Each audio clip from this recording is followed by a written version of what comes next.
KP's Kingdom, cooking with KP, and today I'm going to show you how to make a really easy, quick chicken masala. This is a really nice, easy Indian dish. Look, let's just get on with it. Alright, here I've got a small wok. You can use a fry pan if you wish, and I'm going to add in about a sort of tablespoon's worth of vegetable oil. I'm going to bring that up to some heat, and here I've got 1 kilo of chicken that I've cut up into little sort of 2 centimeter chunks, right? 2 to 2.5 centimeter chunks. Right? Just use your judgment there. Well, we're just going to put those straight in just like that, and we're going to move those around a little bit at a time, and all we really need to do is seal the chicken off on as many sides as we possibly can. Alright, so we're just going to put those in, give those all a bit of a stir, tossy toss, and get a little bit of colour happening on the chicken. Don't overcrowd the pan. We want these to sear off. We don't want them to stew. We don't want to lose that moisture. Alright, so just keep giving those a turn from time to time. As you can see, I've already got a little bit of a pot or a bit of a vessel in the background, so I can, once these are done, I can transfer those off straight into there. A bowl is probably the word I was looking for. But once they're all seared off, just give those a transference into our bowl, just like that. And we're going to do these in batches. So 1 kilo, it's a fair bit of meat, but we're cooking it for a few people here tonight. Alright, so we're just going to do these off in batches, just like that. I'm going to save you all the agony and time of me cooking this off in real time. So it's not going to take very long at all. Right, that is all done. All our chicken is browned off. We've got residual chicken fat and oil in the bottom of our wok or fry pan, and I'm adding in 1 brown onion finely diced. Now all we really need to do with that is give that a little bit of a fry off until it starts to go translucent. Add just a dash of water.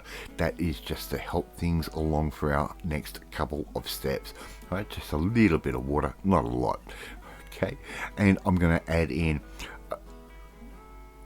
2-3 cloves worth of garlic. I'm just going to use some garlic paste there, and the equivalent with the same again with some garlic paste, ginger paste, and I'm going to use the equivalent of 2 centimeters worth of that. Right, make sure we get everything out of our little transference bowls. So just give that a stir from time to time. As you can see, everything is starting to come together quite nicely. That onion is starting to cook off really, really nice. I'm going to add in 3 good teaspoons worth of a good garam masala. Okay, and you can get the garam masala that you like. I buy mine from a particular store not far from me, and the flavors are just absolutely magic. It seems to have a little bit more clove in it. A good teaspoon's worth of salt, just a fine salt. Put that straight in and just keep stirring this through at the moment. We don't want anything to stick, even though this is a non-stick wok. Believe it or not, it can happen. Alright, 400-gram can of tomatoes. You can crush tomatoes, you can put them in straight out of the can. I've given mine a little bit of a blitz just to make sure it's nice and smooth. I just like that sort of texture personally, and all we have to do now is give that a stir and bring that back up to heat. So once we've got a little bit of steamage happening off our tomato there, we can add in all of our chicken and any excess juices, which will be a little bit of chicken fat, a tiny bit of oil. We can put that straight in and give that a good stir from time to time. Right, just like that, really simple. And all we're going to do now is we're going to just braise that chicken down a little bit. So as I said, just give that a little bit of a stir.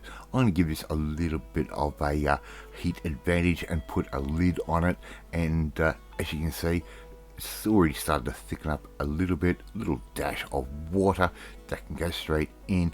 Put the lid back on. We only need to cook this for around about 15 to 20 minutes maximum. Bring that back up to a little bit of a simmer, just like that. Okay, and the flavors and the smells in the kitchen at the moment, oh, absolutely amazing. Right, so just make sure you keep stirring that chicken through every now and then, and we don't want things to be stagnant. We're going to add in around about 1/3 of a cup, maybe 1/4 of a cup of some thickened cream, and that's just going to make this sauce really nice and creamy.